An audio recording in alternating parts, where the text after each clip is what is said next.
Have you ever stopped and wondered why you make certain decisions?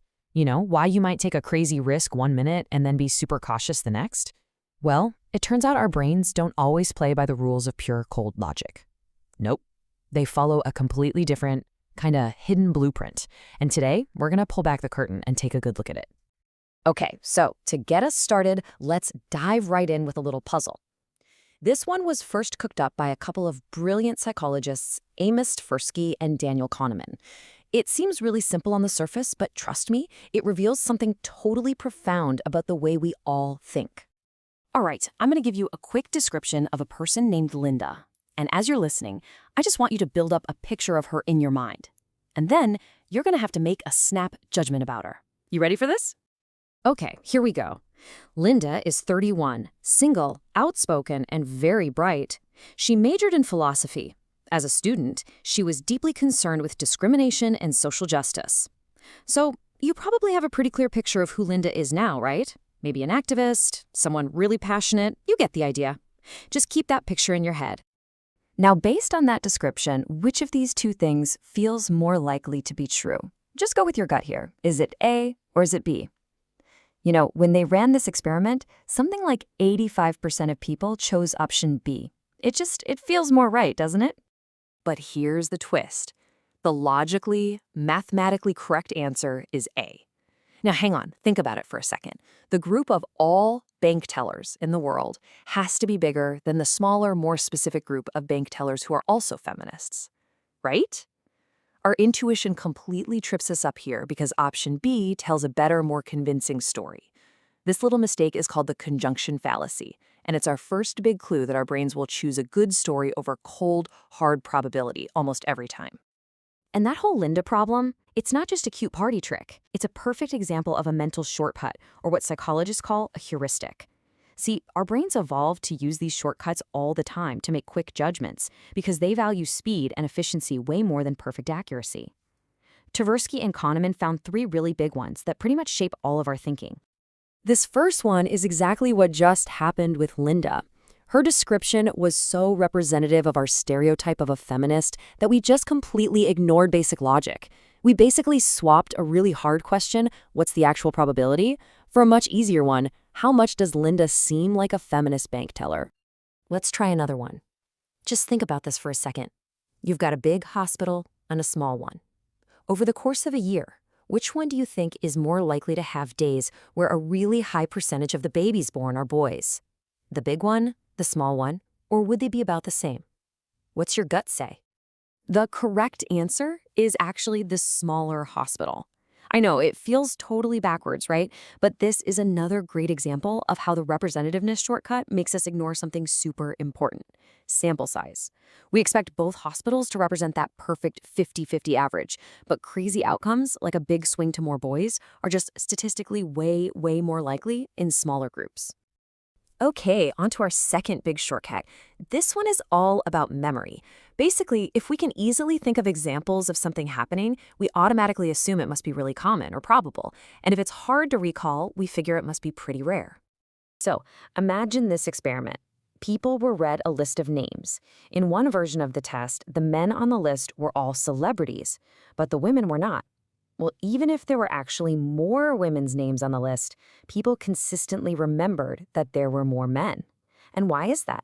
Simple. The famous names were just more available in their memory, easier to recall. And finally, we have anchoring. And honestly, this might be the strangest one of them all.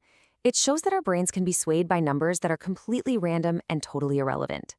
Once a number gets into our head, that's the anchor. It is incredibly hard for us to move away from it.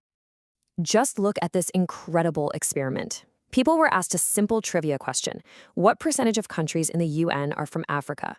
But before they answered, a wheel of fortune was spun in front of them. When the wheel landed on the number 10, the average guess was 25%. But when it landed on 65, the average guess jumped all the way to 45%. That completely random number literally anchored their final answer. Wild, right? So we've seen these different biases in action, right? We fall for good stories, we're swayed by whatever's easy to remember, and we get stuck on random numbers. They kind of seem disconnected, but what if they aren't? This all leads to a much bigger question. is there a single underlying theory that can explain all of this weird, irrational behavior? See, for a long, long time, economic theory was built on this idea that humans are rational actors, like little computers. But all the evidence we just looked at kind of blows that up. So Tversky and Kahneman proposed a revolutionary new idea they called prospect theory. And it starts with two simple but super powerful observations. People are not rational, but their irrationality is actually pretty predictable. And we don't think in terms of how much money we have, we think in terms of gains and losses. And this focus on gains and losses, this is the absolute heart of the whole theory. It's where we find the engine that drives so much of our decision-making that otherwise just seems totally bizarre. So let's break it down. Everything we feel about a decision, every choice we make, is judged from a starting line, a reference point, which is pretty much just our current situation. A $100 bonus feels totally different to someone who's broke versus someone who's a millionaire because their starting points, their reference points, are in completely different places. Okay, just imagine finding a $100 bill on the street. Think about that feeling for a second. It's a nice little jolt of happiness, right? A clear positive. That's a gain. Now flip it. Imagine you lose a $100 bill. It falls right out of your pocket. How does that feel?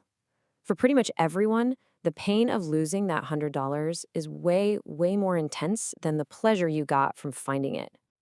And this leads us to maybe the single most important finding in all of prospect theory. And it's summed up perfectly in this quote. The psychological punch of a loss is roughly twice as powerful as the impact of an equivalent gain. We are fundamentally, deeply wired to avoid losses. So this all comes together in this S-shaped graph, which they called the value function. It looks a little complicated, but it basically tells us 3 secrets about our brains. First, everything starts from the middle, from that reference point. Second, you see how the curve gets flatter as you move away from the center? That just shows that the emotional kick from gaining your first $100 is way bigger than the extra kick of going from, say, $1,000 to $1,100. And third, and this is the big one, just look at how much steeper the curve is for losses than it is for gains. That, right there, is loss aversion in a picture. So we've got these mental shortcuts and this weird S-shaped emotional gut reaction to gains and losses. Why does any of this matter?